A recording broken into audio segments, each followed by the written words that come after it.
Hi, my name is Heather from Revel Yoga. I'm going to be doing a brief tutorial today on how to do downward facing dog correctly. Downward facing dog is a very big posture in a Vinyasa flow class, so it is really, really important to have proper alignment. So let's jump on our mats and I'll show you how I like to do it. So what we're asking our bodies to do in a downward facing dog, right, is a lot. But we're also asking our upper body to do the work of what our lower body does. So that's why it's very important to have the correct alignment. Otherwise, what happens, our shoulders take the hit and then you get the bum shoulder from Vinyasa. And we want to eliminate that. So hands should be at least shoulder width apart and maybe a little wider depending on how tight you are in your upper back and in your arms. Index fingers should face the top of the mat, not in, not fully out, maybe just a little out, but generally index fingers facing forward. A little grip of the fingertips here. Next step is to find an external rotation in the upper body. So I'll give you a little profile here, but what we generally see. We'll see an internal, and you'll see my back rounding. I want you to create an external rotation in the arms. So if you look here, if you round, right, you'll see your elbow creases turn in, and then your elbow creases turn forward when you externally rotate, right?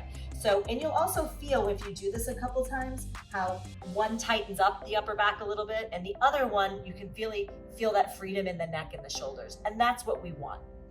So next step is the lower body. So I like to start before I come into my downward dog, just a high plank to set up my alignment, length in my alignment, and then I shift the weight back. So I set up my hands, index fingers pointing forward, outer arms hugging in.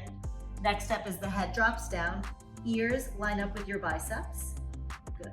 And then I shift the weight back into my legs. My feet are inner hips width apart, and it doesn't matter if your heels are touching or not. If you have a tight lower back or really tight hamstring, bend your knees, and maybe you may even shorten your stance in your down dog. Again, we want to create a long spine. So for someone like me, I am very hypermobile in my lower back, so I have to draw my lower belly in to create a long back. You'll see I dip, and then I have to really engage belly in, navel to spine. You can all do that. If you do straighten your legs and it creates like a tucking, bend your knees, lengthen, shift the weight back, lift your tailbone to the sky, and then broaden through the sit bones. So I'll just give you a little demo of movement of how I come into my down dog.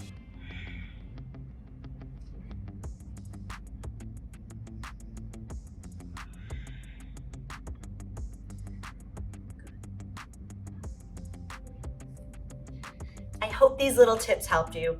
Again, alignment is so important to maintain the health of our bodies and to maintain our yoga practice for a very long time. I hope to see you soon. Have a great day.